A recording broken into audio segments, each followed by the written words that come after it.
Panel data also sometimes referred as longitudinal data as well, where what we do is we connect cross-sectional data with the time series element.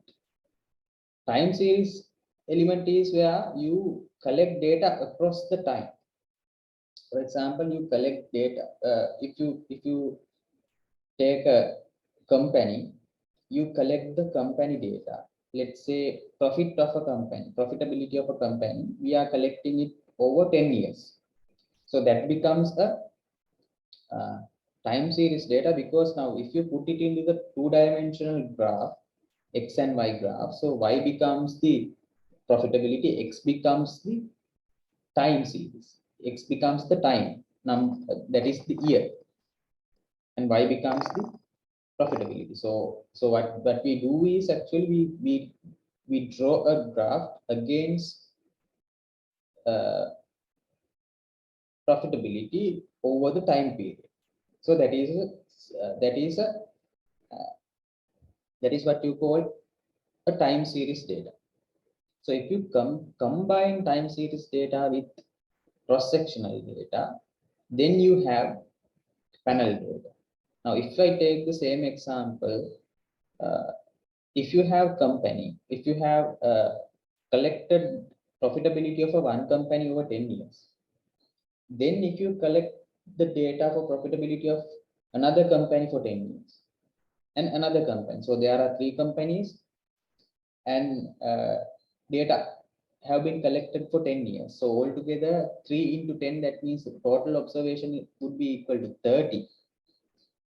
So that sort of a data set we call panel data, because there is a cross-sectional element, because cross-section is three companies, and there is a time series element also. So when you combine time series data with the cross-sectional data, you are creating panel data. So that's the idea. So what are the advantages of the panel data? There are several advantages. If we are speaking on statistical terms, but I am not going to go so deep in statistical jargons, because our purpose is something else today. But anyway, this panel data allows us to analyze things that we cannot analyze individually with the pure time series and pure cross-sectional data. That is one of the advantage we have. Another one is, when you do not have enough data, like, if you collect cross section, if you are only having 5 to 3, let's say 5 companies, but having 5 companies, then if you are going to do it for cross sections, that means you are only having 5 observations.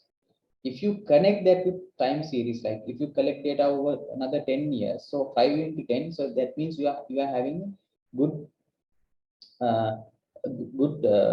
set of observation for you to work with. So that is another important advantage of panel data. And another thing is, if you just run the time series data, or if you just run the cross sections data, you are going to miss the variability of each and every group that could have impact on the dependent variable across the time. So that if you want to capture that heterogeneity, now, if you take, for example, if you are collecting data about profit, as I mentioned, for 5 companies, the profit data would be the similar. Basically, that is the profit, but the way that profit is generated will not be similar, because the company's management will be different, the environment might be different, the skills of the management might be different, the location situation might be different. So this panel data allows us to capture those heterogeneity, the differences between groups. So that is also one of the important aspects of having panel data analysis.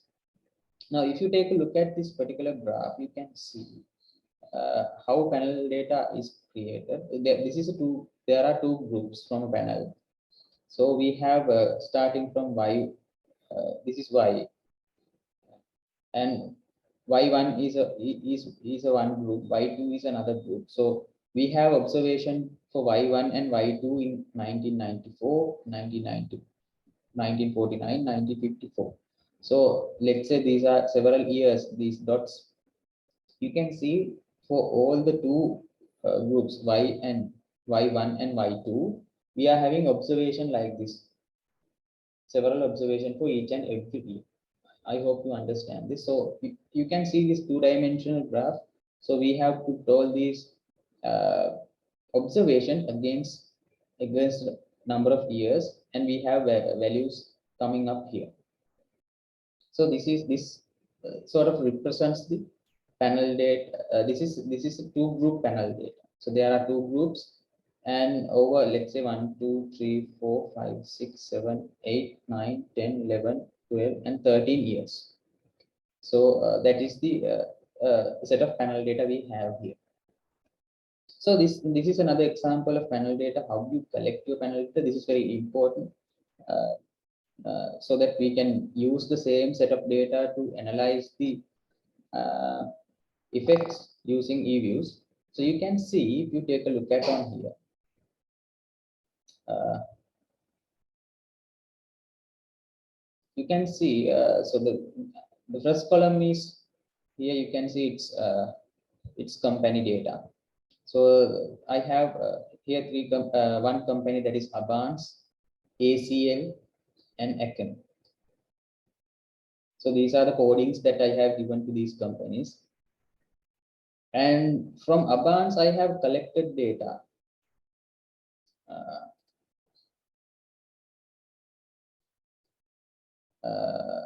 for 3 years here. So from 2010 to 12. So ACL 10 to 12, Chem 10 to 12. So this actually represents the panel. You can see the panel here. So we have 3 companies, 3 years. So it's a 3 by 3 panel. So all together you are having 9 observation for each and every variable. So that is the idea. Now there are several variables that I have collected over the years. Now you can see collected information for investment policy, uh, financing policy, ROA, ROI, sales growth, financial leverage, size of the firm. You can see some ratios has been calculated. Those data is being collected. So this is the way that you should arrange your data if you need to analyze uh, panel data with EViews. So first you have to give the cross section part, that is basically company or the firms. Then you have to give the time series part, that is the number of that is pretty much the year, or maybe it could be month, whatever it is. Then you can have your variables like this. So for example,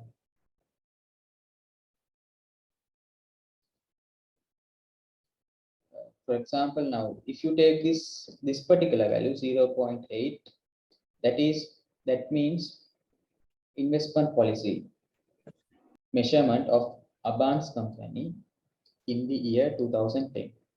So this is basically investment policy measurement of the ACL company in the year 2010. So that's how you read the data. I hope you understand the structure of the data. So this is the way that you should structure your data in an Excel sheet, so that we can easily plug that information into the EViews, right? Then moving into the next part. Why this panel data is important? I think I need to show you. I have several uh, things to explain to you why we need panel data. So we have, as I mentioned, we have time series data, we have cross sections data. You know exactly what time series is. It's like, if you are collecting data over, let's say you are collecting GDP over 10 years, so that will become a time series data, because x-axis is basically years and y-axis is GDP, right? Cross section is what most of you are doing. You collect let's say you collect information from several employees, or you collect information from several companies in the same year, several companies in the same year. So that will become a cross section. Now, if you take a look at this particular slide, right, you can see if you are only going to take this 2010 this value, and 2010 this value, and this value, these three values, there are three companies. These values are only calculated for year 2010. That becomes a cross section. That becomes a cross section data, right? Then on the other hand, if you have only collected abans across the time period, these three observations, that means these three observation of this particular variable, so this becomes a time series data. So the beauty of panel is where you can combine both time series and cross-sectional data. Right. So what we are going to understand today is how we are going to analyze that data and come up with a conclusion where we can sort of test our hypothesis. Right. So now you can see now here, if you take a look at, so you are having an intercept value, that is the intercept where y-axis is going to intersect with the curve is going to intersect with the y-axis, and then you have beta value, that is the slope coefficient of the first variable, and b2 is the slope coefficient of the second variable, and e is basically random error term, right? So using this particular model, you can easily run the time series data, because it is only connected to the time series value. You can see the mark t here. So we are having one variable, two variable, and beta connected to those two variables is given, and the variables are going to change across the time. That's all. That is time series. And the next one is cross-sectional data. You can see we do not have anything connected to the time. We have I instead of t. This I represents, for example, companies or maybe countries. So these variables are connected to a company or maybe several companies and several countries. I hope you understand what I'm trying to explain. If you do not, please let me know. Now here in the time series analysis, these variables are connected to a time. Let's say, for example, GDP, right? GDP for 10 years. So that is GDP is connected to time. So this X1 can be considered as GDP, and this T will go from 1 to 10 because there are 10 years. Right? Again, this X2 could be, let's say, exports, right? For 10 years. So then X will represent export values and T will represent the years 1 to 10. So that's the idea. Right? So then when it comes to cross section, it is something else. There's no time connected to the cross section. So you can take GDP, if you take the same example, you can take GDP, right? GDP of 10 countries, not 10 years. Here you can say export values, right? Export values of 10 countries. Export values of 10 countries. So that's the difference between time series and cross-section analysis. So what we are going to do is we are going to connect those two together to create panel.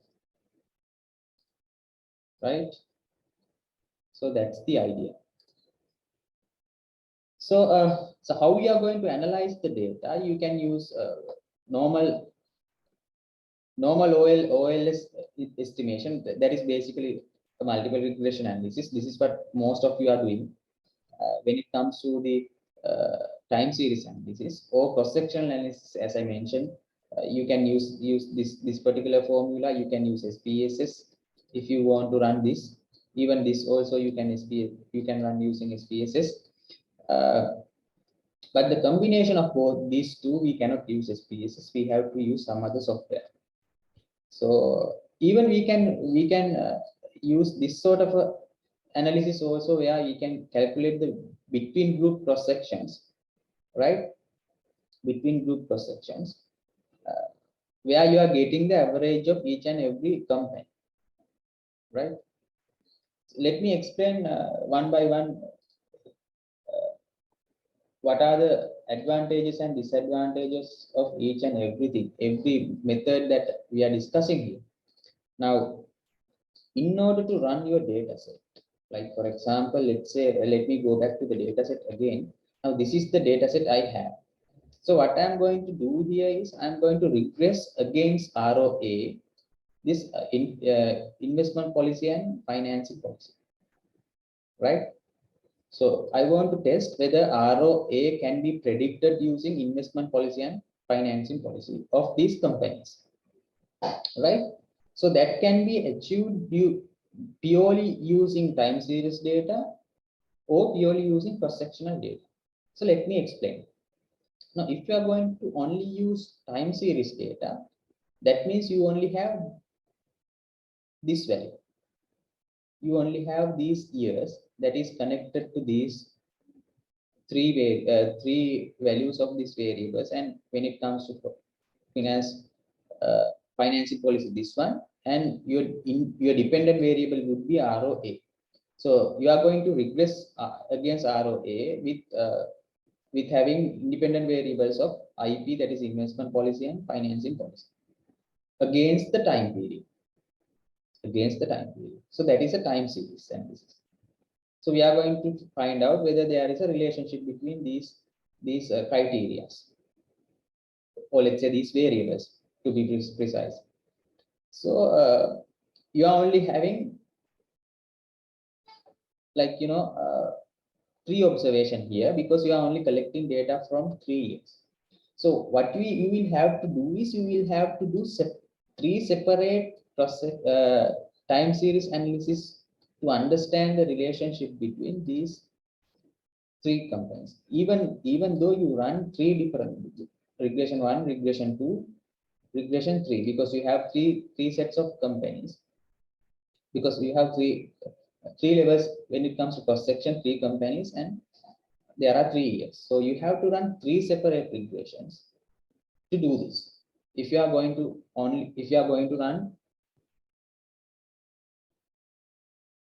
time series only, right? That is a problematic, because when you get these for all these three regressions, you are going to get 3 beta values. So it is difficult to find out the impact of each and every company, every group, when it comes to when it comes to the independent and dependent variable. That is a problematic thing, because it ignores the information about other firms operating in the same environment, right? Because the Abans, ACL, and ACM, both of those companies are in the same environment. They are operating in the same environment, but they are different by nature, different by the board diversity, different by the culture, different by the size of the firm. There are a lot of things that we can think about when it comes to differences. But when you collect data, you can see when you combine those three together, you can account for those differences in the model. But when you are running three different models separately, that information is not going to capture in the models. And another problem we are having is we might have uh, serial correlation, because when we are only connecting this information to time series. So that is another problem. So we will have to diagnose for serial correlation when it comes to the time series analysis.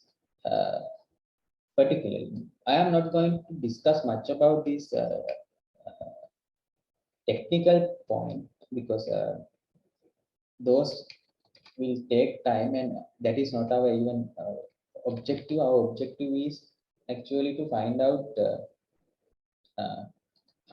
or learn how to analyze the set of data that you have already collected, right? So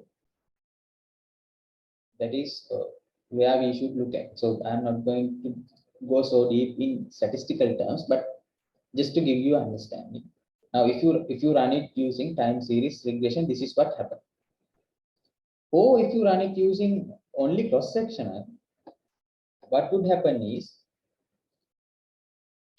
uh, the complete opposite will happen. Again, you will have to specify three models. That is one model for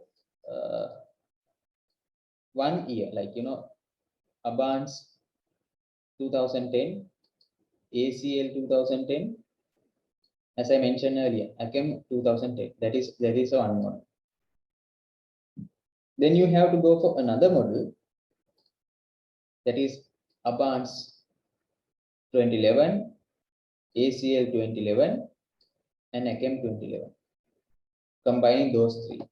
And another model combining Abans 2012, ACL 2012, and ACAM 2012. So this will produce three separate cross-sectional regressions. Again, you are losing the information. Again, you are going to have three separate beta values, estimators. So this will again limit the degrees of freedom, because it will again limit the number of observation within within the regression. Now you can see, now if you break it down to three, that means in one particular regression you are only going to have three observations. If you get it all together, you are going to have 9 observations. So 9 is always better than 3. So that's the idea when it comes to the cross section. When it comes to the cross-sectional analysis and as well as time series analysis. So what we are supposed to do here is combining those two and come up with a panel data. There's another thing that you can do where that we call between groups or cross-sectional analysis. Right, so this sort of analysis.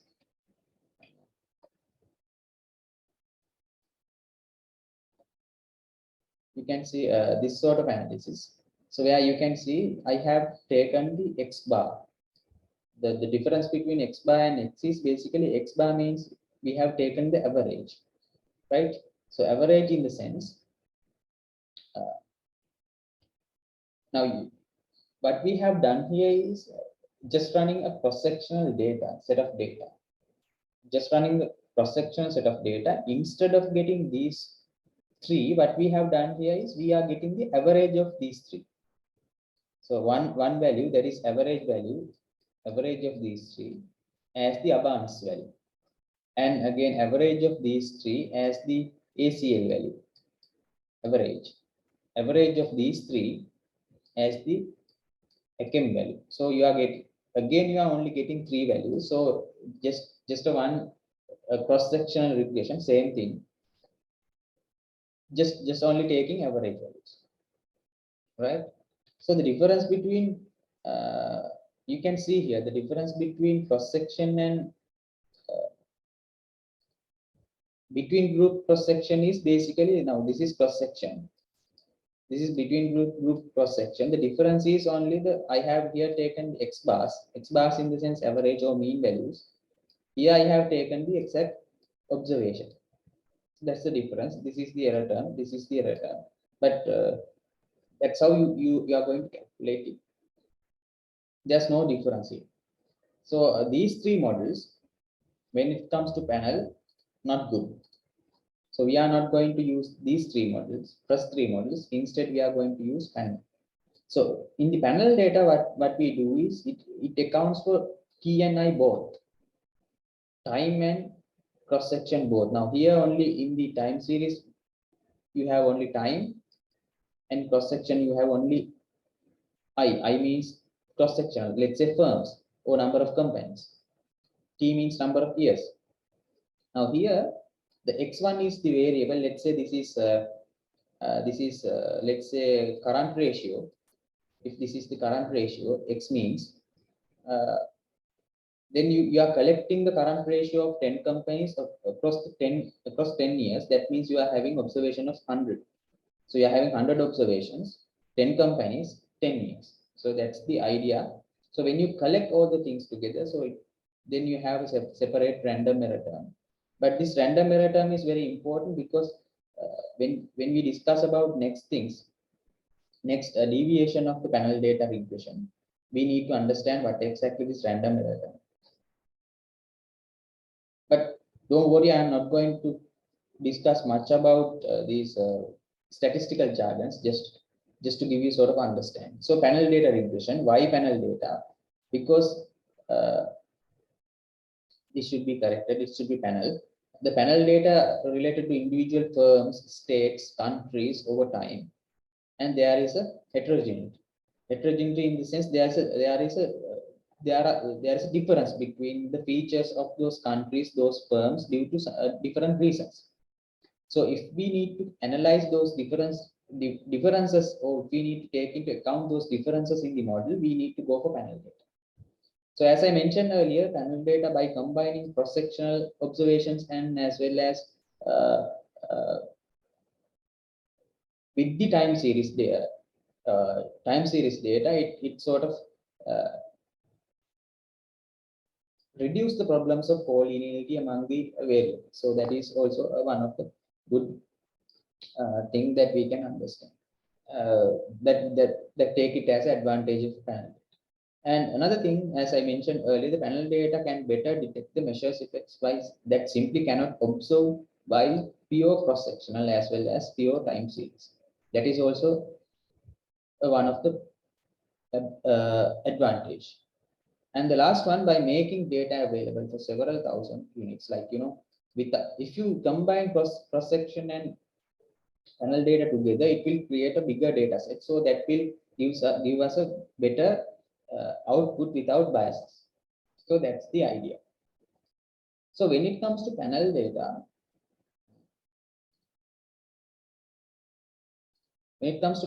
we have several models that we can run.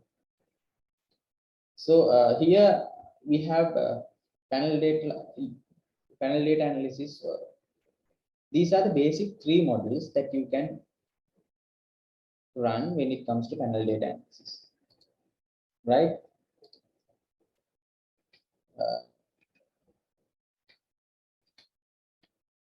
Please go through this. Now, pool means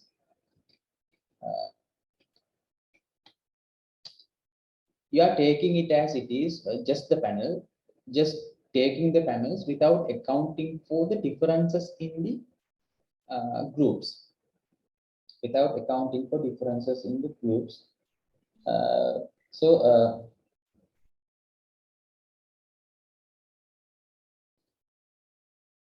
therefore, we have another two methods where we can run, which we call fixed effect models and random effect models, right? So I'm going to structure my today's discussion with all these three sort of analysis. So first, I'm going to talk about pooled ordinary least square method. This is just a normal regression model. You can see it incorporating time and cross-sectional parts. And second one is fixed effect model. Now, the difference between fixed effect model and pool ordinary or POLS model, the difference is now here what we do is that we assume that there are no unobservable individual specific effects, and it is constant across the individual. So what we believe here is all firm has the same intercept. All firm has the same intercept. So this particular regression will produce a one specific line, or maybe this will definitely produce a line because this is a linear one. There's only one line, there's only one intercept, right? That is pooled ordinary least square method. When it comes to fixed effect models, we believe that this random error term is not so random. Within that random error, we can find out some unobservable time specific or individual specific effects. Time specific effects means something can change over the time, because the when you think about the company, different the environment might be different, the economy might be different, there are differences across the time period. So what we believe is, if we have unobservable time problems, and here there might have unobservable cross-sectional differences also, and there might be another error also, that could be random. So within this random error term, there could be random part, and another part that is accounted for the cross-sectional changes, another part that is accounted for time changes. So if you are going to take into account all these cases, we need to go for random fixed effect models. So fixed effect models assumes that there are several intercepts terms. So the intercepts are going to vary across the groups, but it is going to constant across the time. That is the fixed effect model. So the fixed effect model would result some like, let's say group A or company A, you might have something like this. Company B, you might have something like this. Company C, you might have something like this. So there might be several lines like, so that means there are different intercept points like this. So this is the idea. So in order to run fixed effect model, we have basically we have three methods where we can use, but I am not going to discuss about these two because those are not used more frequently. Because most usable one, or people are using this method. So we are going to discuss about this least square dummy variable method, LSD, as the fixed effect model. So here and above, when I'm talking about fixed effect model, I am referring to least square dummy variable model, not the other models, right? So the random model, on the other hand, we think that there's randomness, and we again welcome that there are unobservable part in the